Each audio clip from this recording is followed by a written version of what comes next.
Hello all. It is Mental Matters time. We're about to get into it. I have two amazing guests today, and I'm excited to, get into it today.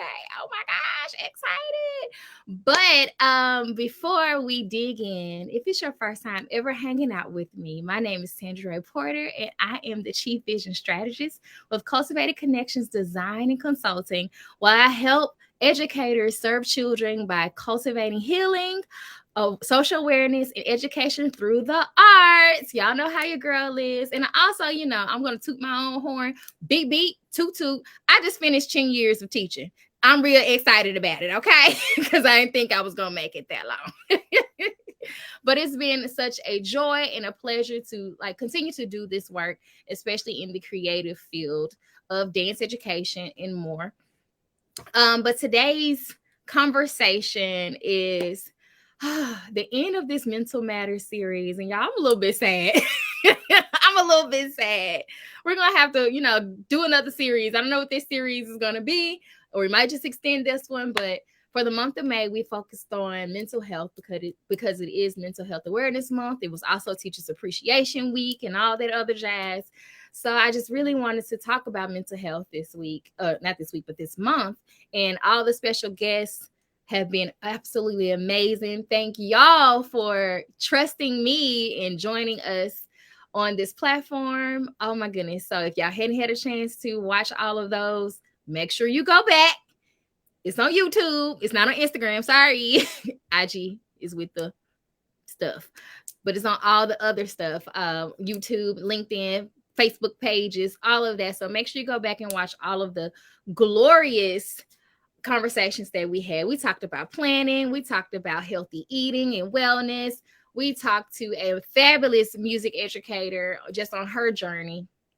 And today we're talking to amazing mental health service workers, amazing Black women, y'all. So I can't wait to get them on here.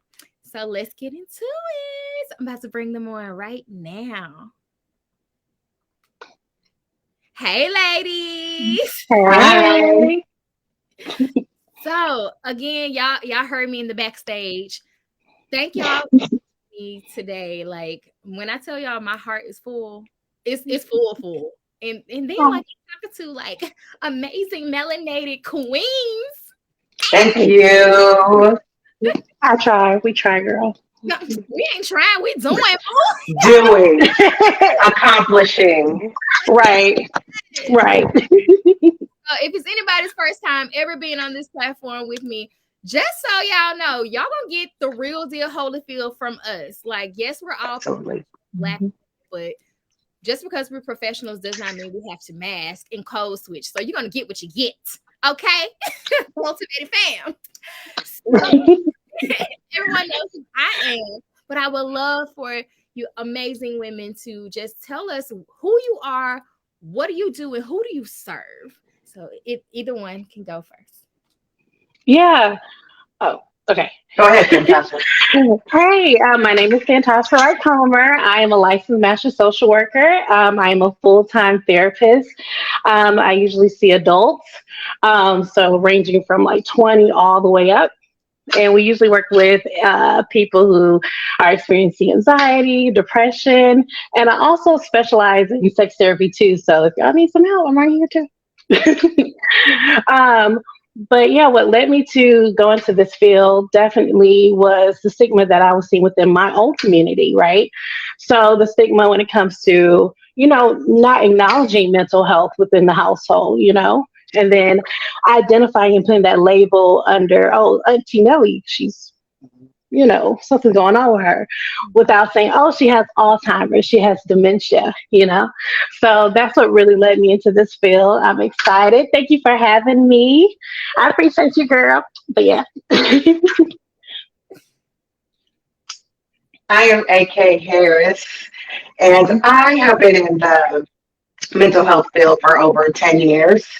And that's ranging from clinics to hospitals to rehab facilities, all of those things and all of those aspects. So it's the therapy and the counseling and dealing with the co-occurring and the indigent And what I realized was that you begin to see the break and what is actually needed in our communities. And when dealing with that space, I noticed that there was a space between people going into rehab and then Mm. the steps needed afterwards, especially for our moms and babies. And so that is a huge passion of mine, which is why I started Harris Howard Homes. And Harris Howard Homes is a small business that I started that develops leaders in the community. And we do that by promoting self esteem, spirituality, health and wellness, finance, stability, sex awareness, all of that. And we do that by providing services. So, life coaching, counseling services, providing resources, career development. And soon to be, we're funding for a transitional house. And the reason why I even started all of this and got into this field was because I noticed, now I'm a church girl. I grew up in the church. If anybody knows what a Kojic church is, um, you notice that some things aren't talked about, but they're definitely happening. And so there were a lot of topics that were taboo, especially sex, intimacy, adultery, lying, stealing, you heard about a lot, but all of those secret things that, what happens in the home stays in the home. And so I realized these are the things that I want to bring out. And these are the things that people are struggling with. And now as adults have trauma with. Mm. Ooh, okay, y'all. If y'all see me looking down, I'm writing down little tidbits.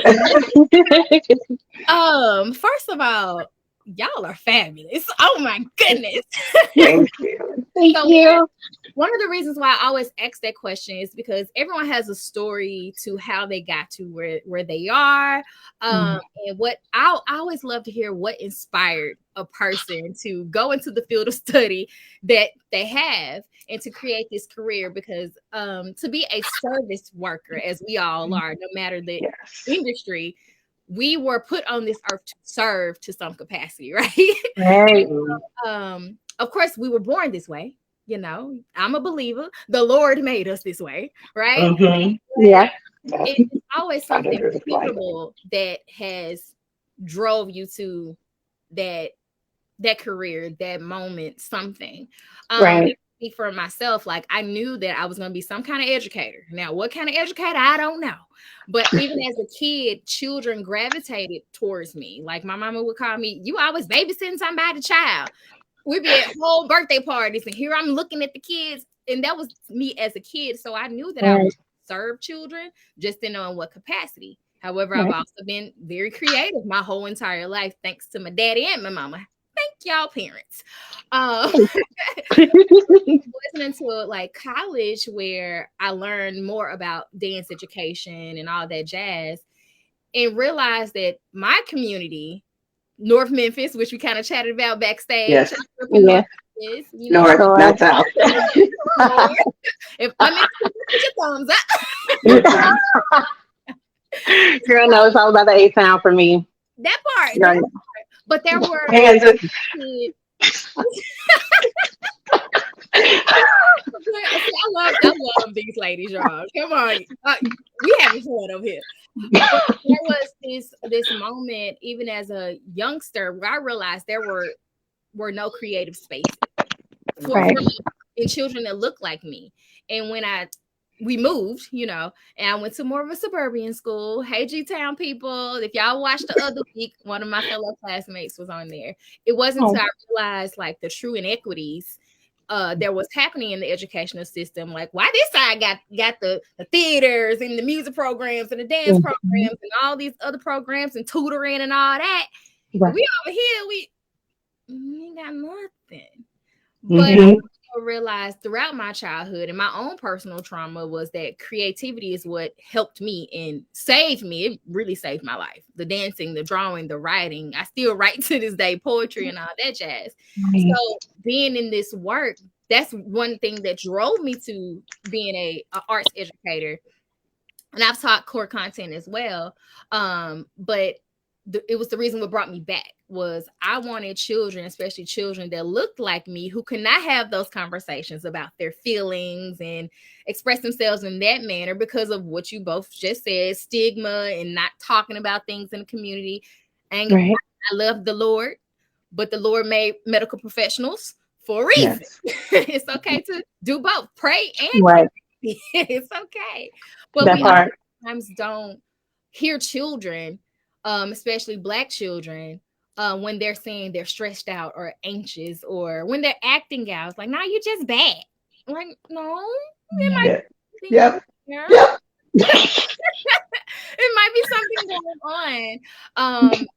Especially as a child who suffered from anxiety. I suffered from anxiety, and the doctor told my granny early on, like, nope, that hyperventilating, no, she's having Mhm. anxiety attack. We thought it was asthma. And I'm like, how am I having a whole asthma attack in the bed? Like, Right. I know. Home remedies. Right. It Let me was just turn it away. that part. And there was a Mm. whole lot of Shirley seizure going on. Thank you for those experiences, but I know you both work with more so like adults, but what would you say about like childhood anxiety or depression? Like, how can we as adults be more of a support to children, teens, the youngsters who are going through mental health issues? I think the first step is to ask questions.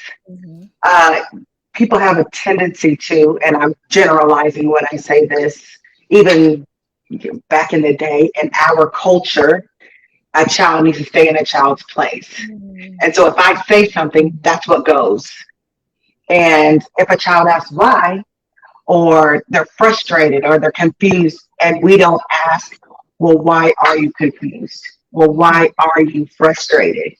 Because it might be something simple. It's because I can't tie my shoe and you want me to get in the car.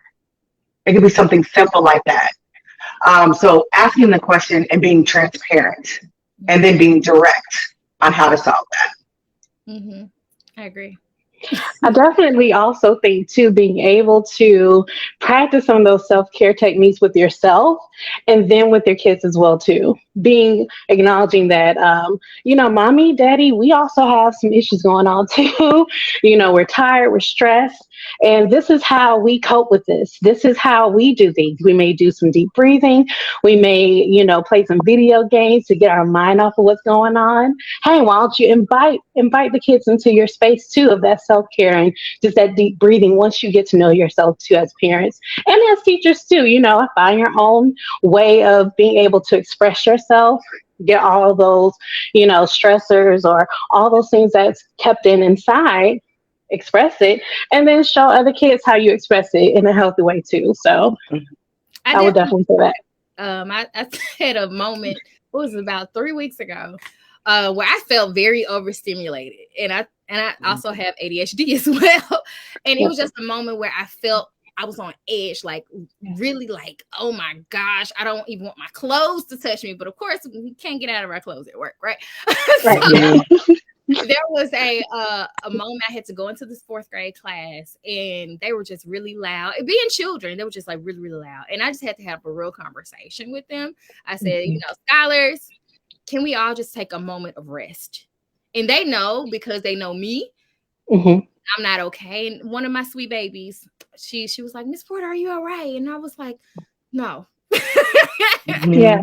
Well, what's going on? Like the look of concern. What's going on? I said, well, Miss Porter is very, very overstimulated. And I love that I can say that word and they know it. Yeah. Right. And that was like, well, what do you need? And now everybody's like, well, what do you need? What do you need? Because that's what I do to them. What do you need? How can I support you? And I was Right. like, I need a moment of quiet for like 2 minutes. Yep. Can we all just lay our head down and turn off the lights? And we did that for 2 minutes, and they gave me my 2 minutes, and I was like, yes. And it was also just this moment of we have to show in order to receive. Like the Yeah. reciprocation doesn't just happen, especially with children and your fellow colleagues. But since I am an educator, I'm talking from that lens of Hmm. expect my students to give me whatever it is that I want if I haven't shown it to them. So Right. It's the leading by example. yes, I And have that goes with adults too. yes, yes. Leading by example, if they can see the consistency and they can see the transparency, all Mhm. of that. Mhm. Yeah, I'll definitely say too, going to therapy as well. Let's, reduce the stigma. Let's just say, hey, mommy, daddy, we're mommy and daddy, we're going to therapy. We can make an appointment for you too if you have those feelings and kind of go over and, those symptoms and what these feelings feel like versus anxiety versus depression. Being able to talk about it with the Mhm. kids and because they mirror us, they look at what we're doing. So Mhm. why not? I That's feel a good way of externalizing. So externalizing the problem from the person. mm, You're not bad. There's anxiety and there's you. This is what anxiety looks like. Explain Right. what that anxiety looks like. What does that nervousness look like? What does Right. that stress look like? Because you are not the stress. mhm. Separating those two things. Yes, Hmm. and I love that you said that because it's y'all know what's going on in the Tennessee school system right now. This third grade situation, them babies are stressed, y'all. Yes, they are. So we've had several conversation of like, you're just feeling anxious right now. You're supposed to Right. Mhm. be fine. Take a breath. Like, I don't think I've ever had children to hug me as much as they have in the last 2 months, which is Yeah. fine. You know, Yeah. and I'm like, okay, all right, sweet babies, it's gonna be all right. Let's do our breathing mindfulness techniques that we learned in dance class. Let's go, baby. Let's go. Yes. Oh, I love that. Thank you for doing that. I think more teachers need to kind of take that on, of course, within their space, because you guys are already taking on so much already, right? But just a little, meditation, mindfulness. It doesn't even have to be meditation.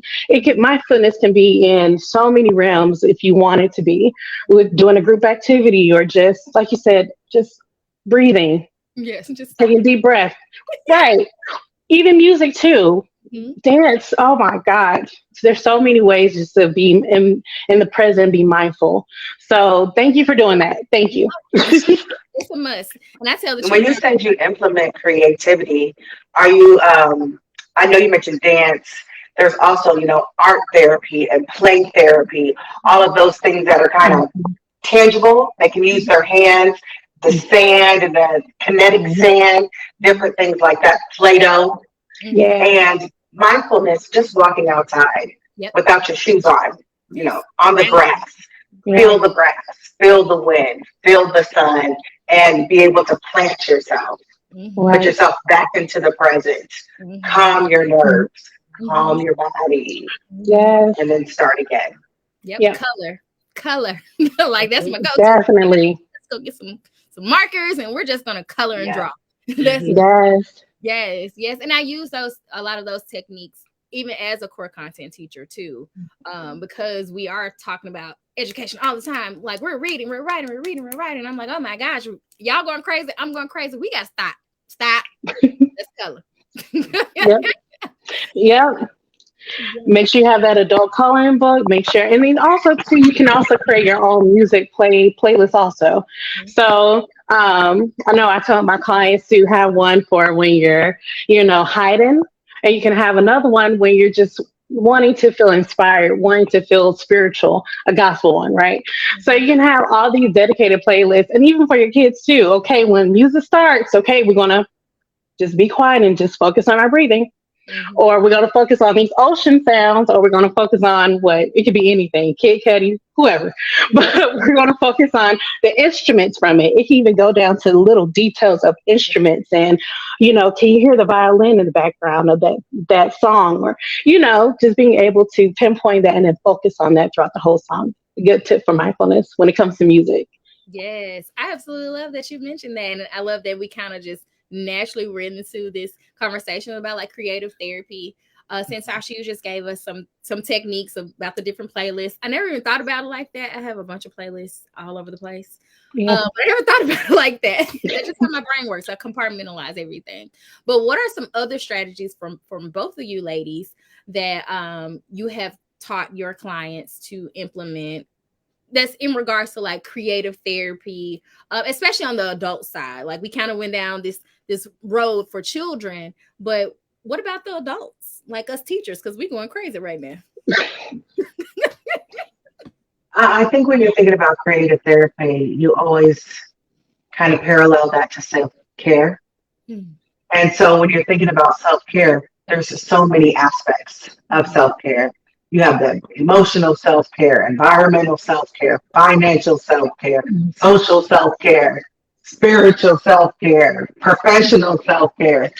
So when trying to identify what you can do in each aspect, Mm-hmm. even in your profession, what is it that you need in your profession? Okay, well, when I'm at work, I'm stressed, I'm sweating, I'm shaking, carrying on. What is it that you can do at work that's going to assist you and bring you down? Mm-hmm. Environmentally, what is in your environment? What is in your social network? What are you doing spiritually that's going to allow some type of self care? Mm-hmm. And really, you want to think of it holistically. I am a systemic person because I'm marriage and family. So they taught us that all parts connect together and are systemically parallel to each other. So if you're able to input that self care and those different aspects, hopefully the goal is that anxiety is down, stress is down, and you become more functional and proactive. Mm-hmm. So an example could be with creative care. What I used to do with my clients at Meharry is it's really quite simple, actually.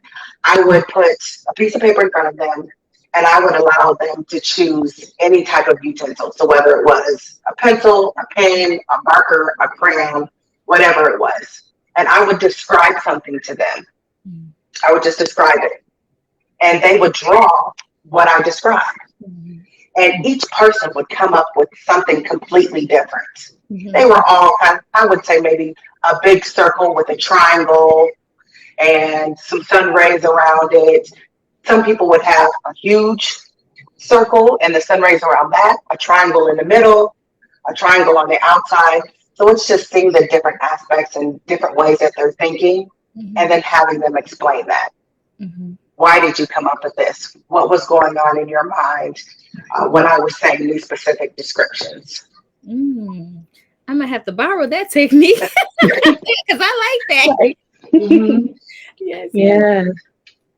Um, Outside of the music one that I had with when it came to the pinpoint an instrument, I always because that's what I do typically. Sometimes whenever I'm hiding, I always kind of listen to one of my favorite songs, R&B. I'm a '90s R&B type of chick, you Yeah. know.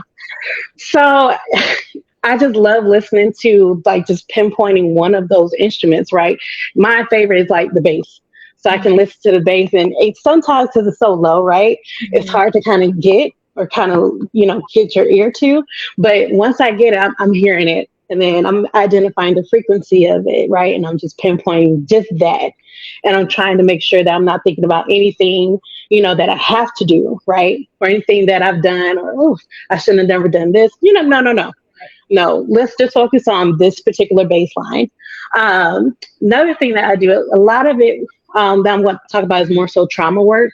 Mm-hmm. Um, so sometimes we have to be able to, especially with my clients, resource first Mm-hmm. and then we start processing trauma. And the reason for that is typically once you go through processing that trauma, it can recreate some feelings, right?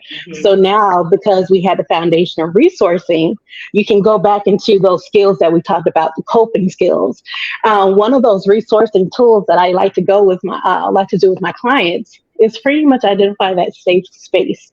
Mm-hmm. And then as you identify it, it could be multitude of things, your grandparents, Jesus. It could be your little sister as well, too. And just being able to create a scene and try drawing it, you know?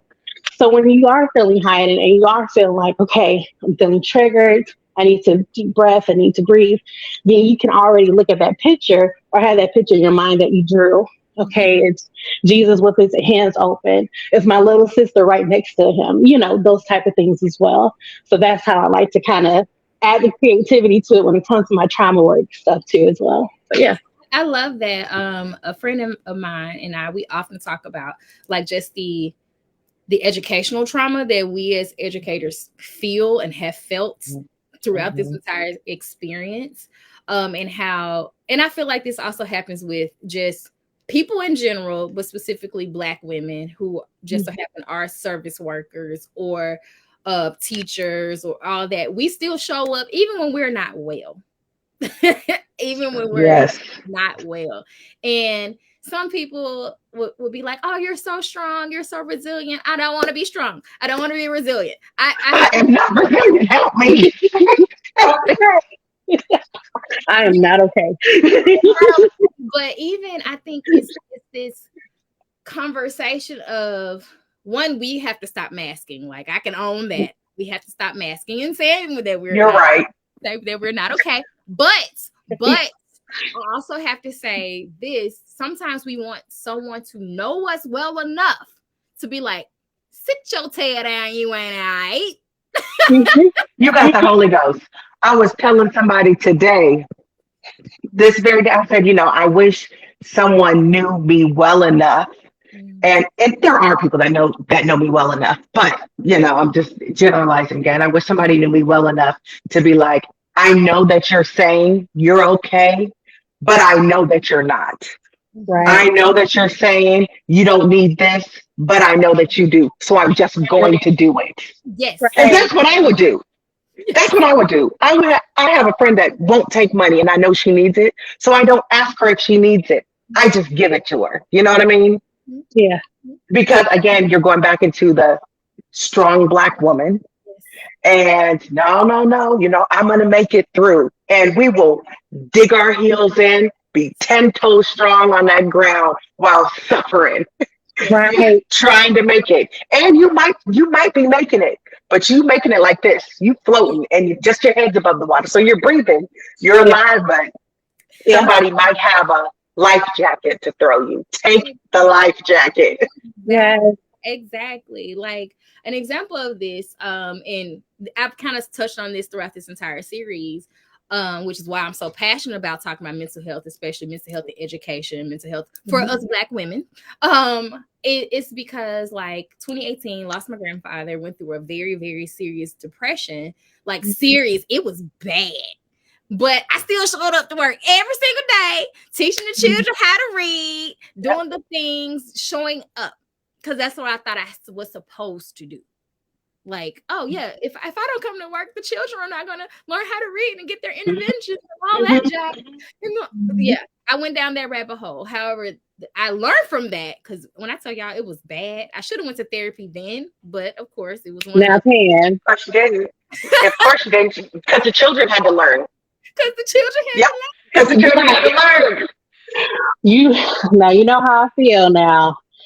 Yeah, I should have went to therapy then. So Right. when I lost my maternal grandmother the following year in 2019, I was like, nope, we are not. I got out this rabbit hole. I'm not going back.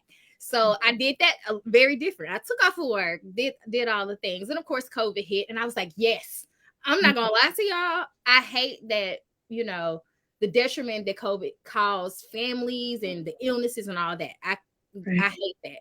But when I tell you it saved my life, just the stop, the instant, like, no, we're not doing anything. You can't go anywhere. I wasn't obligated. It felt good. Like that was my life jacket. The shutdown was my life jacket. Yeah. Unfortunately, yeah, people, went through their issues and then also people have died, COVID and stuff too. But the tidbit of it was introverts were living, right? Introverts was having their party because, and I'm also an introvert as well too, so I can say that. Just being inside and just being able to be amongst themselves. But others, Mhm, it we weren't able to get out and be able to socialize like mhm. we usually do, right? So we all kind of didn't get that aspects of it. And when I tell you, everyone at least can say the pandemic was life changing. It was Everyone can say that, real bad. right? I unfortunately had to work all through COVID. I was considered what did they call them? Essential worker. I was considered an essential worker. So I had on full PPE gear. And I mean, I had to do it. What? The children needed me. Like you said, the children have to learn. And so I was like, my clients need me. My staff needs me. I'm over this whole program. I was over a plethora of programs at that particular time. Mhm. And again, I can only piggyback on the strong Black woman. I don't have a choice. You Yeah. know, I have to go to work. I got to pay bills. The adults got to learn. My clients gotta have this. My coworkers have to have this. My staff needs to have that. And so I really honestly did not take a break. I was working long hours all of the time, getting home, stripping down at the door because you didn't want to bring any germs into your house, Right. having to immediately shower, sanitize, wipe down everything. Did you have Um, Wi-Fi too? yes, I had everything. Like I had the Lysol, everything. It was just crazy. So I was impacted that way because I still had to go when other people didn't. And so I don't think that I really felt the impact of COVID until something tragic happened Mm-hmm. in my life. And it didn't even have anything to do with COVID when that tragedy happened. And so when you were talking about going into a deep depression and having to deal with the loss of friendships or the loss of relationships and having to still go to work. And at this particular time, I had just gotten a promotion at a new job. So now I'm in a higher position. I'm having to learn all of that culture. And again, I'm a young Black woman at a place that's predominantly white Mm-hmm. and Caucasian, and they're older Caucasians who now have to listen to a young Black woman. So it was, y'all know the trials and errors with that, Mm-hmm. having to deal with that. And then the mental health aspect of the tragedy that I was dealing with. So Right. now I'm trying to learn. I'm trying to do all of my work stuff, be superwoman, Yeah. and act like what's going on in my personal life is not affecting me. Woo. Come on now. And so it's just digging deeper and deeper and deeper. And I'm a spiritual person, and I love the Lord. He heard my cry, saved, sanctified, filled with the Holy Ghost, baptized.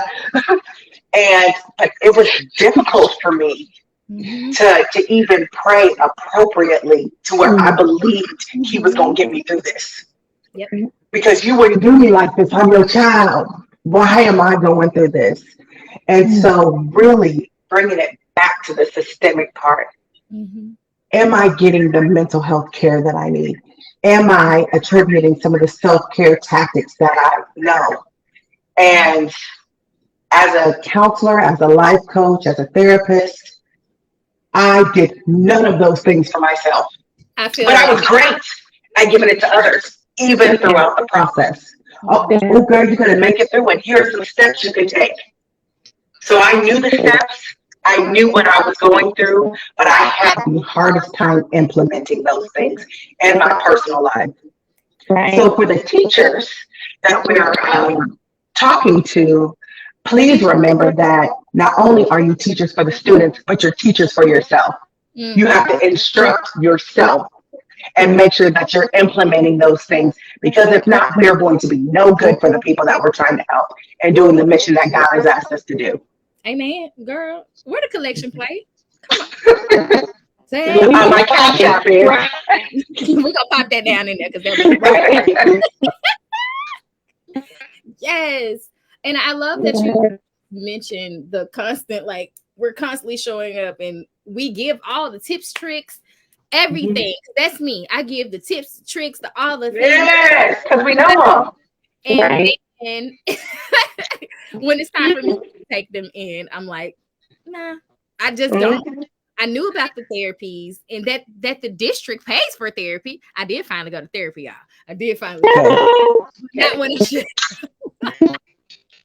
I did go to therapy, but as a dancer and dance educator, I know all about like mind, body, spirit connection.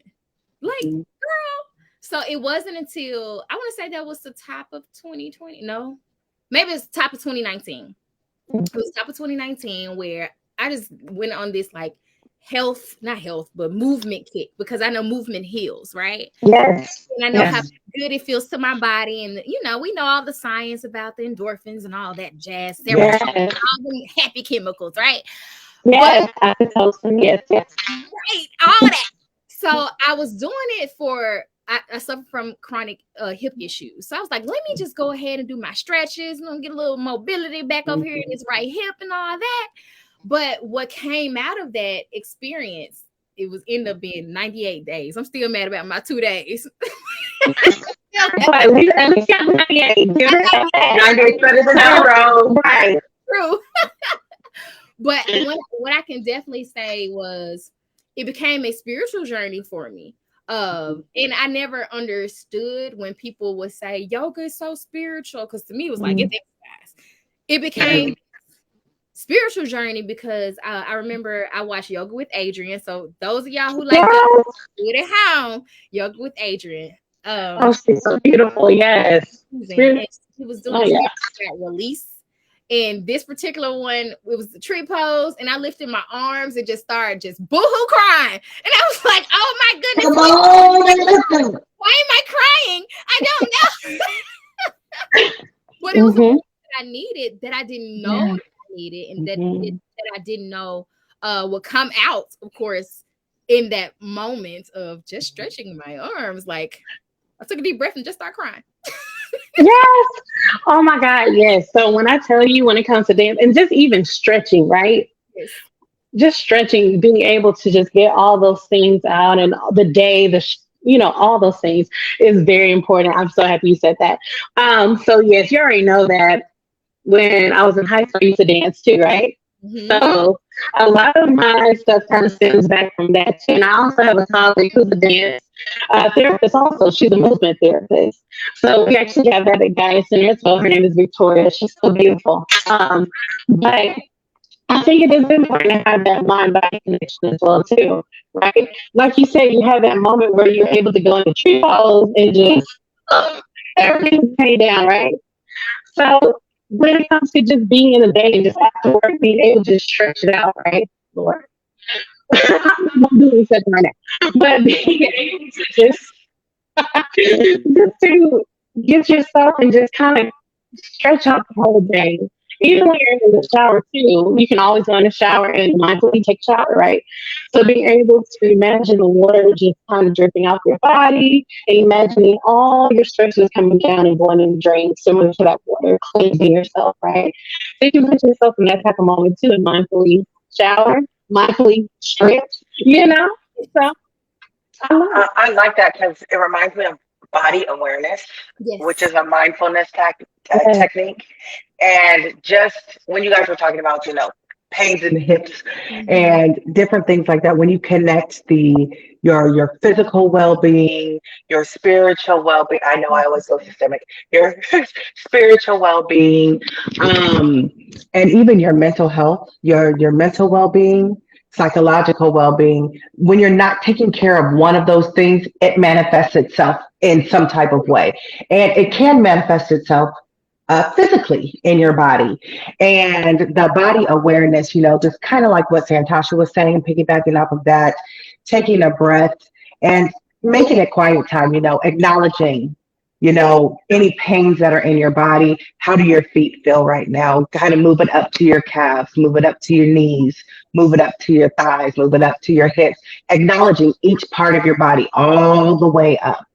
All the way up, and then letting that go, because all of those things parallel and all of those things have some type of connection to each other. Spiritually, what's going on in your minds, what's going on with your higher power, if you have one. And if you don't have a higher power, what is it that you connect with? Is it nature? Is it earth? Is it whatever it is that is your connection? Are you having a personal relationship with that? Because establishing those things, and like you were saying, you did 98 days.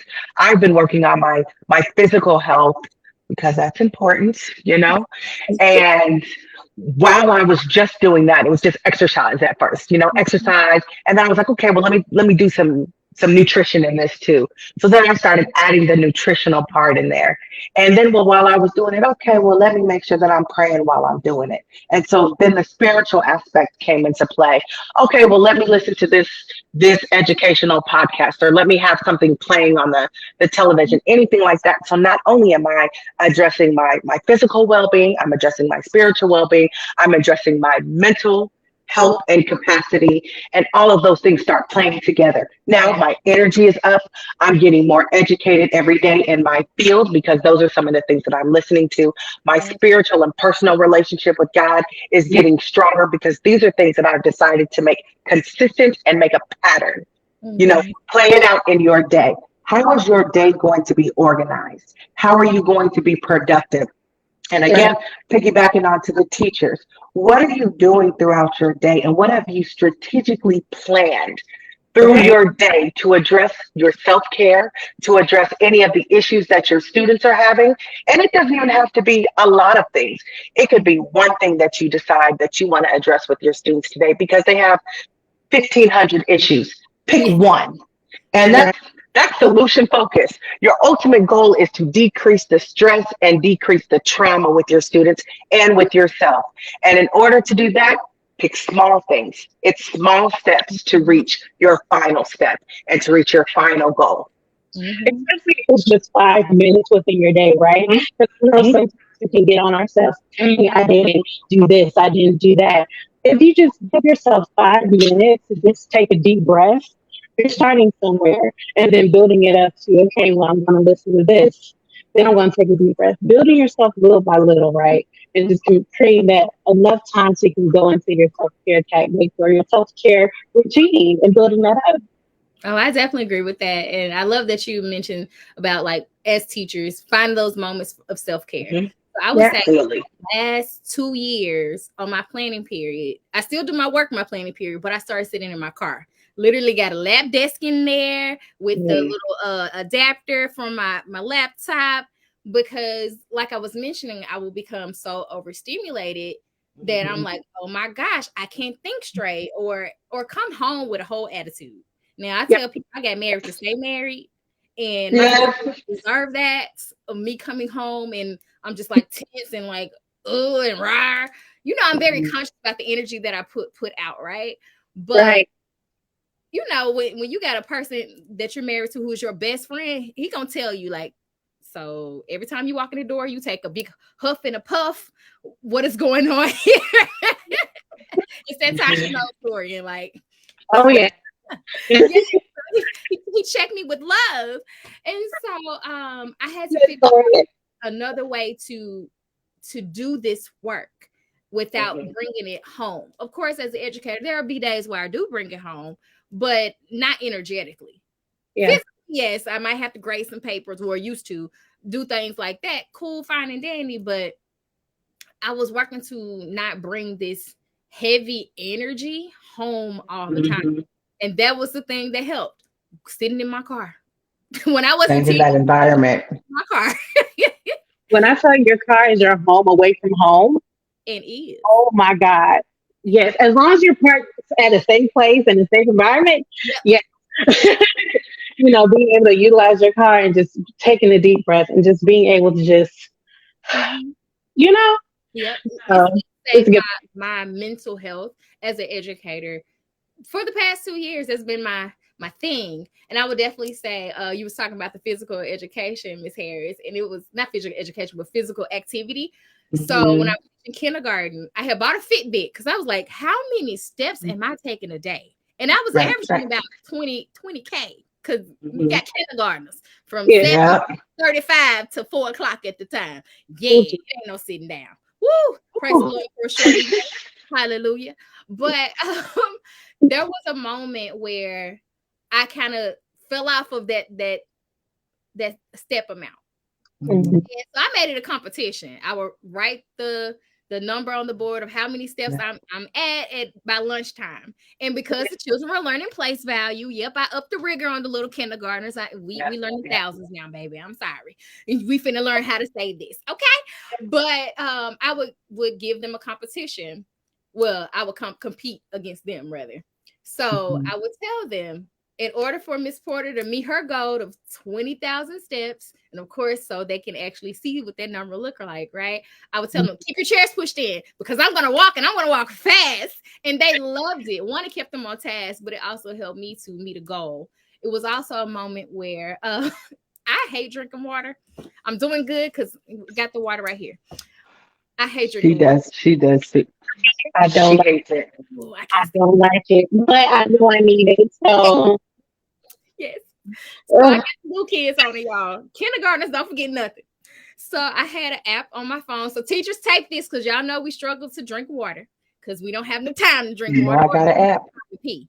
So let's just say that. Hmm. But I had an app on my phone. I want to say it was called Drink Water, and it was set out for alert every like 30 minutes. And so I Yeah, told the that's what I students, have. yes, Yeah, that's what I have. I told my students every time this goes off, Miss Porter must drink water. And so I had this one little girl, and she was my baby that I had to love on her a little harder. If you catch my Hmm. drift, I mhm. love her a little harder. But she was a good accountability partner, baby, because she was like, Miss Porter, you didn't stop. And I was like, what do you mean? We're supposed to be learning.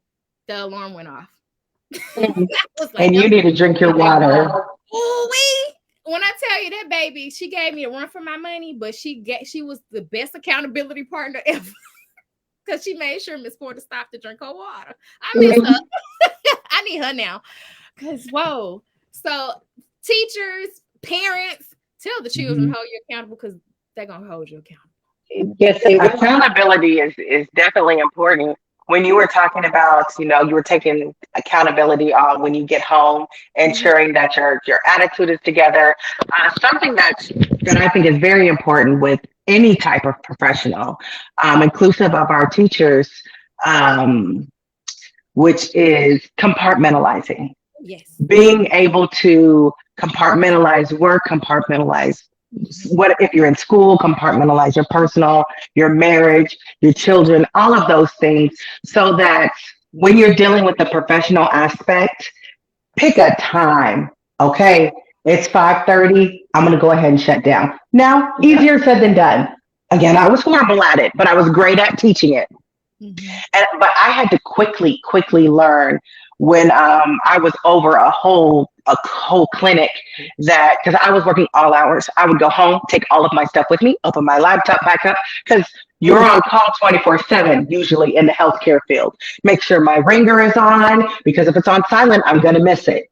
And so Mhm. you're always on alert. You're never shutting down. You're always anxious and stressed out. Okay, what's that call going to be? Okay, what do I have to fix now? Okay, there's an issue. I got to run back over there.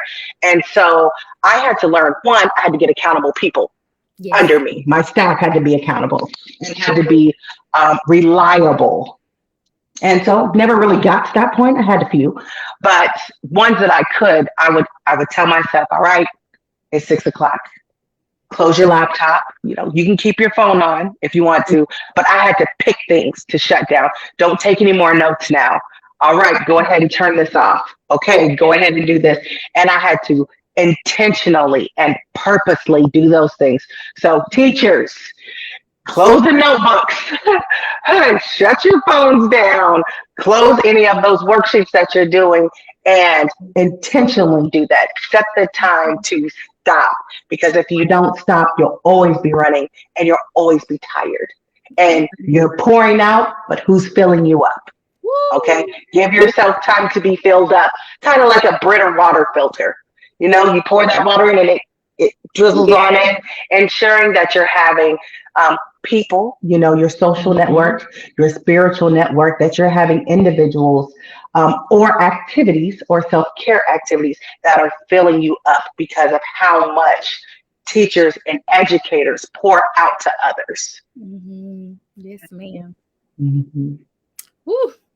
My cup. Right. Listen, I could keep going. Woo. My cup runneth over right now because oh my gosh. I personally needed to be checked on some of this too. Like I've been doing better, Good. but I can definitely say I wish I heard all of these techniques and strategies for personal life and professional life early on in my career. Like we Mm. don't. Me too. Me too. Me too.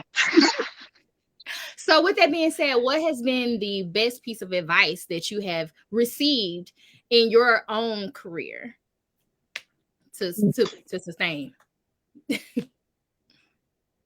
Probably for me, it would be do what you can. Mm, mhm, Do what you can. Um, and be okay with the things that you can't do at that time. It's not that you won't do them, just at this particular time, it can't be done or it doesn't have to be done. And so that was really giving me permission to say, all right, AK, although you have a list of 15 things and if I have a list, I check those things off and I want to get it done that day. That's why I have the list, is to get these things done for the day. But again, in my field, chaos happens everywhere and all of the time. So it was being okay with things not going to plan and being okay with the fact that I can do it tomorrow or it can be done. And if you can't do it, somebody can, you Delegate. know, somebody can do it. It was something that when I was in Kisumu, Kenya, when I was in my master's program. And I quickly realized, again, it was me and others that came with me. And they were so sad all the time. They weren't sad all the time, but they felt bad for the African children that were there. Oh my gosh, we just feel so bad for them, and they don't have this and they don't have that. And I said, you know what? They are not sad. You Exactly. guys are putting sadness on them in this, and they are not sad. They're telling. Oh, my phone's about to die. They're telling you none of these things, and so you don't have to put that pressure on yourself. Calm down.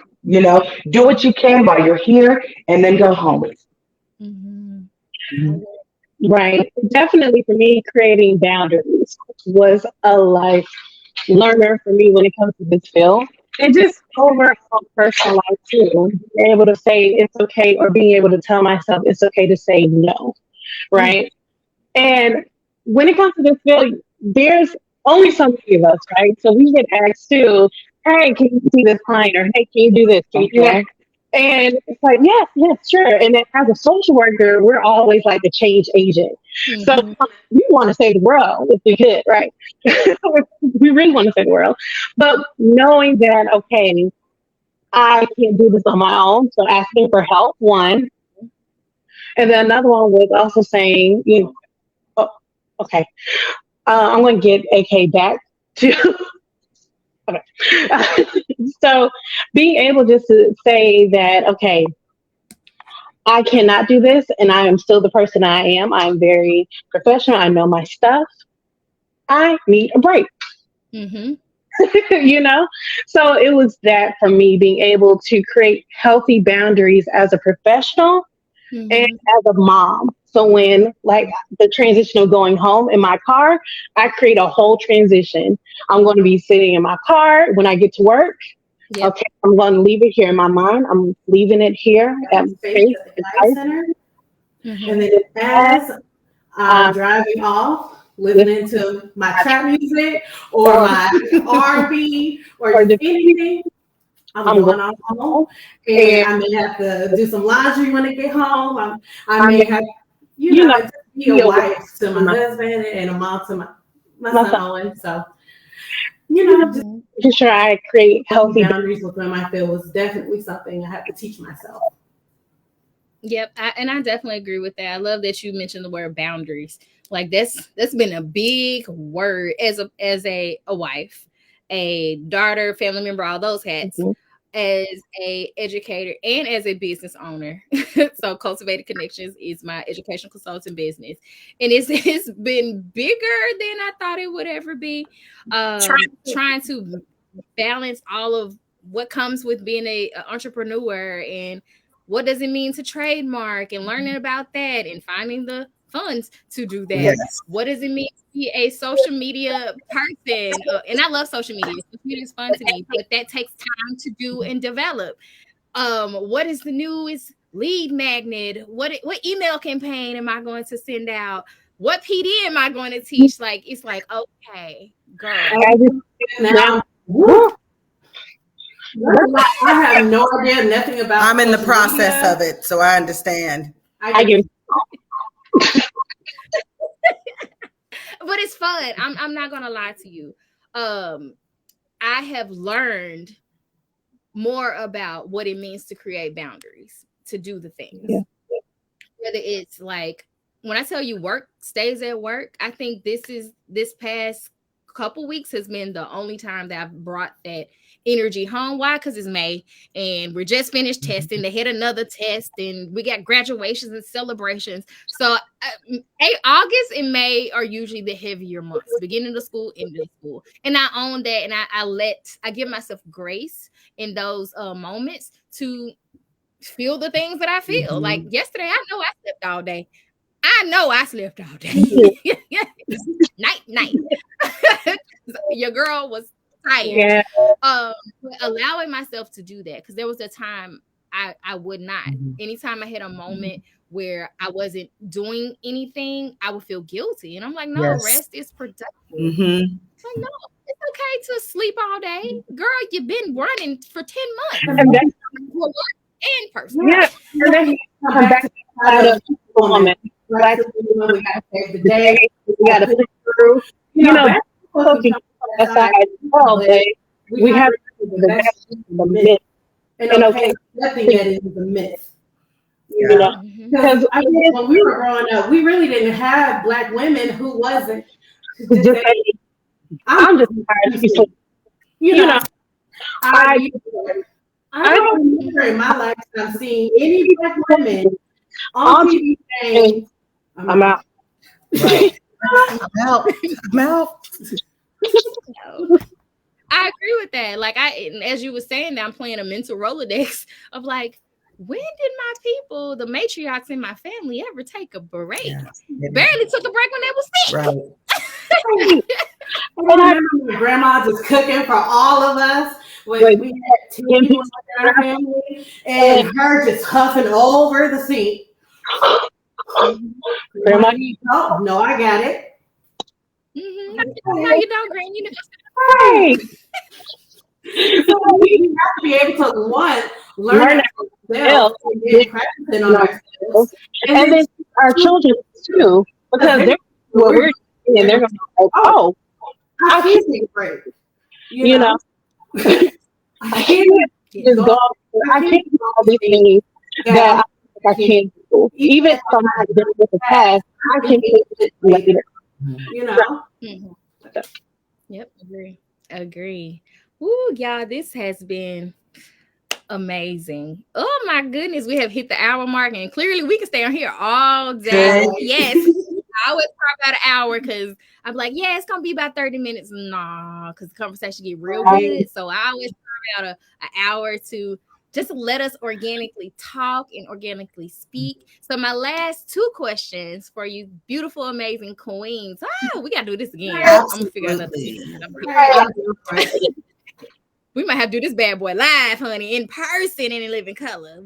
We'll be in the chat. Okay. What's coming up for you two ladies in your profession outside? What's coming up? Like, what's on the calendar? What's on the docket? Me? Go ahead. Okay. So I'm a therapist. I'm a therapist at Center for Embodied Healing. I actually just started taking more new clients, and I left my other job. So this is my only job right now as a full-time therapist. So I'm taking new clients. Again, I see adults focusing on anxiety, depression, religious, sexual trauma, generational trauma as well. So those are specialties and therapy too. So just taking new clients. Feel free to contact me at Guidance Center. My number is 15274-9012. That's my business phone, not my personal, because boundaries. Yes, ma'am. And type that in our little private chat so I can copy and paste it. Yes, and that's for those of you who are in Nashville. The Gaia Center is here. I'm gonna come in too, because And what about you, Miss AK? I am definitely working on my business, Harris Howard Homes. And again, I mentioned a little bit of that at the beginning of the episode, the series, and we are trying to develop and cultivate leaders in the community and different services that we do provide, which is life coaching, counseling services, referrals, resources, all of those things. But a big part of that is the transitional housing. And that is something that is very passionate about. But we have to raise funds because we need a house. And so I'm definitely trying to build up financing for that, looking for grants, all of those things, but ensuring that we're providing the appropriate services for the people that need it. The indigent, our women with babies, our co-occurring disorders, individuals. And so I'm always looking for sponsors. I'm always looking for individuals that want to help or that want to provide some of the services that we have at Harris Howard Homes. I have my social media outlets where I put out various help information. And like this month, we're still in, what are we in? We're still in May, which was Maternal Mental Health Month. And so that's what I discussed for the month of May, were different topics and different diagnoses for mental health. And so I give out various information and resources that are needed definitely for our community. So I am building Harris Howard Homes and always looking for partnerships and always looking for ways to give out the information that is needed and to provide the resources that are needed. Yes, yes. Oh my gosh. The absolute amazingness is on the screen, y'all. I wish you both the best of abundance, joy, luck, blessings, all the things that's going on in your lives. I wish you just well. I'm like, that's my baby. That's my baby right there. I'm so proud of you. 10 years. Absolutely. When you said that, I said, She got it. Congratulations. Thank you. Yes. And like what's coming up for us here? Well, first a break. I'm giving myself a break. But coming out with a course is talking about like teaching classroom culture in the arts classroom, but from a holistic way. Like, first of all, we got to check ourselves as educators. Like, why are we even doing this work? Right. Like, let's start there. Alignment and philosophy. So why are you doing this work? And then we could talk about managing the classrooms and the activities and all those other things. So that'll be a 3-day pre-recorded workshop coming out in July, right before school start. And we might have y'all back on right before then too for these new teachers. So we can help them get their life together and create some boundaries early and not wait till like year 7 to figure out their lives. I need another one of your class.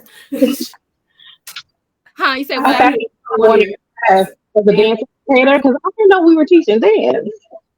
Yes, I teach dance education. So just to give some people who have not heard my background, my bachelor's is in dance education, but my master's is in curriculum and instruction with a focus as a reading specialist. So I'm a certified dance educator, elementary educator, as well as reading specialist. So I can teach your baby how to read and dance. What's up?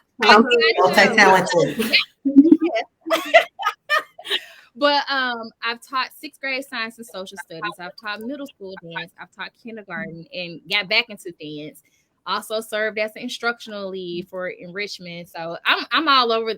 I got my hands everywhere. But my love is the arts and arts integration and arts for healing and all that jazz. Just because I know what it did for me. But I know it could do for others, especially those babies that look like us, those adults that look like us. That's where my heart lies. And I love that you mentioned movement therapy. That actually was my dream, was to be a movement therapist. And now I'm like, how do I go back and do that without going broke? Without having my whole life. See if you can find a certification. See if you can find a certification. We need.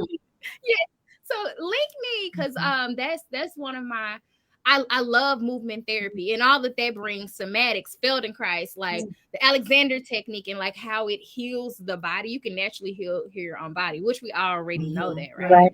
But being able to accurately share that information with Absolutely. students and all of that jazz. That's the next goal. It's crazy how things turn full circle. Yes. Mhm. Like, yes, that's what I wanted to do, but of course, didn't have that confidence, didn't feel that worthiness, Mhm. right? That I was worthy enough to do something of that caliber. But now I'm like, nope, it has come right back. Let's see, how can I do that? How can I serve adults and children in that manner with something that I love? So keep y'all posted on that right there. Yes, I'm tuning in. Got you. This wholeness, we got to be whole in order to serve, and most of us are not. Mhm. So yeah, I think I put the correct social media platforms on there. Mhm. Harris Howard Yes, Homes ma'am. and the Gaia Center is where you can find these beautiful ladies. Right there, they're going. You can also, I'll tag them also on this post or one of the post pages, this, that, and the Mhm. other. But I thank everyone for tuning in this month. Oh my goodness, y'all. We had a time. It has been fun. This is the first, not first series. It's actually the second series that I've done. But I think this was my one of my favorites because we were able to just expand and share and Yeah. edify the beautiful work that everyone has been doing. So thank y'all Thank you so so Thank much for much. you. having us. Oh, no problem. It's gonna happen again. Cultivated fam, we are out. Catch the replays of all the other episodes. It was beautiful. It was wonderful. You're gonna learn a lot of things. So get your notebook, and we'll be back sometime, maybe in July, with a new live series because your girl's taking a break. Yeah. So I'm gonna end this live stream. 1 second.